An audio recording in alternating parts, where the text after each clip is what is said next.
बहुत सारे लोग आते हैं, वो मुझसे सवाल करते हैं कि हमें कैसे पता चले कि हमारा जो लाइफ पार्टनर है या हम स्पेशली तौर पे जो हमारा हस्बैंड है वो एक नार्सिसिस्ट है। तो ये 5 टेस्ट आज आप लोगों के लिए हैं। ये टेस्ट आप लोग आराम से घर में कर सकते हैं, सुकून से कर सकते हैं और आपको ये पता चल सकता है कि आया कि वो नार्सिसिस्ट हैं या नहीं। Number 1, the empathy test. ये क्या होता है कि share something that is very very much vulnerable, और फिर अपने ड्रीम्स, अपने वरीज और अपना पेन जो है ना उनको एक्सप्लेन किया जाए, और फिर उसके बाद ऑब्जर्व किया जाए कि उनका रिएक्शन क्या है। अगर वो उस चीज़ को रिजेक्ट कर देते हैं और आप के ऊपर से फोकस हटा के सारा का सारा फोकस अपने ऊपर ले आते हैं, या फिर ये कहना शुरू कर देते हैं कि मैं क्या करूँ अगर कुछ तुम्हें प्रॉब्लम है इस तरीके से, तो this is the biggest red flag कि हाँ, ये बंदा जो है एम्पैथी टेस्ट को जो है वो फेल कर गया। दूसरा टेस्ट है हमारे यहाँ, उसको कहते हैं द बाउंड्री टेस्ट। वो बाउंड्री टेस्ट क्या होता है? बाउंड्री टेस्ट कुछ इस तरीके से होता है कि अगर उन्होंने कोई छोटा सा काम आपसे कहा है और आप उस वक्त मना कर दें। एग्जाम्पल के तौर पे मुझसे कहा जाए कि जी मुझे चाय, 1 कप चाय बना दो, और मैं अगर मना कर दूँ तो उस पर जो उनका रिएक्शन होगा दैट मैटर्स द मोस्ट।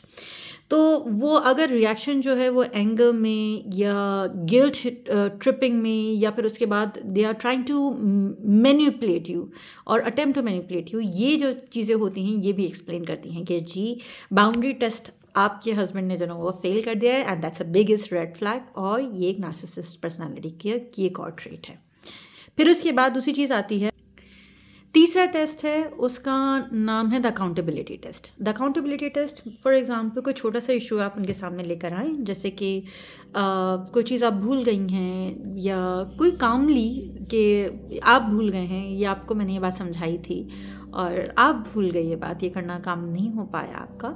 तो उस सूरत में अगर रेड फ्लैग है तो रेड फ्लैग क्या करेगा? रेड फ्लैग जो ना वो आप ही को जो ना वो ब्लेम करना शुरू कर देगा, आप ही को डिफ्लेक्ट करना शुरू कर देगा, कहना शुरू कर देगा कि नहीं, इसमें गलती मेरी नहीं है, इसमें गलती तो आपकी है, और सारा ब्लेम जो ना वो आपके ऊपर डाल देगा। जस्ट फोकस कि क्या हमेशा ही ये होता है कि सारा ब्लेम जो है ना वो आपके ऊपर डाल दिया जाता है और अपनी मिस्टेक्स को जो है ना वो कभी भी ओन नहीं किया जाता। तो ये एक और टेस्ट है। फिर उसके बाद 4th टेस्ट आता है जिसको हम कहते हैं वैलिडेशन टेस्ट। वैलिडेशन टेस्ट क्या है कि फॉर एग्जांपल अगर मैं कोई चीज़ सेलिब्रेट कर रही हूँ, अपनी अचीवमेंट सेलिब्रेट कर रही हूँ, देन आई विल सी, और मैं वेट करूँगी, मैं वॉच करूँगी कि हाउ ही इज़ रिस्पॉन्डिंग। अगर रेड फ्लैग है तो वो क्या होगा कि वो डाउन प्ले होगा। डाउन प्ले किस तरीके से होगा कि वो आपकी सक्सेस को नीचा दिखाने की कोशिश करें कि ये तो बड़ी कोई सक्सेस ही नहीं है, ये तो कोई बात ही नहीं है, लेकिन वो उस टाइम पे उनको अपनी सक्सेस याद आ जाएंगे। आपकी सक्सेस को सेलिब्रेट करने के बजाय वो अपनी सक्सेस आपको रिमाइंड कराना शुरू कर देंगे, और यहाँ से कॉन्फ्लिक्ट स्टार्ट होना शुरू हो जाते हैं, जिसकी वजह से हम 5वां टेस्ट जो कहते हैं वो कहते हैं कि कॉन्फ्लिक्ट टेस्ट है। तो कॉन्फ्लिक्ट टेस्ट में हम इस तरीके से मैनेज कर रहे होते हैं और चेक कर रहे होते हैं कि बंदा नार्सिसिस्ट है या नहीं है, जब हमें देखते हैं कि जब भी कोई कॉन्फ्लिक्ट सामने आता है उसको एक्सप्रेस किया जाता है, डिसएग्रीमेंट को एक्सप्रेस किया जाता है डिफरेंटली, क्योंकि हर इंसान डिफरेंट है, डिफरेंट ओपिनियंस है। जिस तरीके से हमारे बायोमेट्रिक्स डिफरेंट होते हैं, इस तरीके से हमारी पर्सनालिटीज़, हमारे ब्रेन, हमारा कॉन्शियस लेवल सब कुछ डिफरेंट होता है।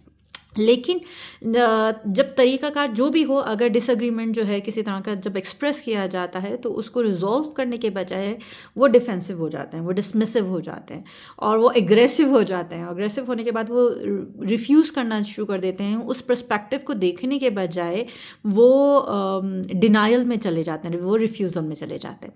ये एक और है कि ऐसा टेस्ट है जो हमें बताता है कि जी हाँ, ये पर्सनालिटी जो नार्सिसिस्टिक पर्सनालिटी है, और नार्सिसिस्टिक पर्सनालिटी डिसऑर्डर की जो ट्रेट्स हैं ये मौजूद हैं आपके हस्बैंड में। Now from here I am going to teach you कि how to handle this type of a personality. और अब आपको क्या करना है, now you need a therapy, और अब यहाँ से जो थेरेपिस्ट है उसकी गाइडेंस के थ्रू आप इस पर्सनालिटी को कैसे हैंडल कर सकते हैं ये देखना पड़ेगा। सो testing for narcissistic trait isn't about labelling them कि भाई ये आप नार्सिसिस्टिक पर्सनालिटी, और वहीं से जाके ना वो झगड़ा होना शुरू हो गया और बी हर्टिंग दैट के हो सकता है। बहुत सारे रीजंस हो सकते हैं इस तरह की पर्सनालिटी डेवलप होने के। हो सकता है उनका अपना कोई चाइल्डहुड ट्रॉमा हो सकता है वो इन्वायरमेंटल फैक्टर्स हो सकते हैं इमोशनल फैक्टर्स हो सकते हैं हार्मोनल फैक्टर्स हो सकते हैं। बहुत सारे फैक्टर्स जो वो कॉन्ट्रीब्यूट करते हैं, लेकिन उन सारे फैक्टर्स को किस तरीके से हैंडल करना है ये आपकी जिम्मेदारी है।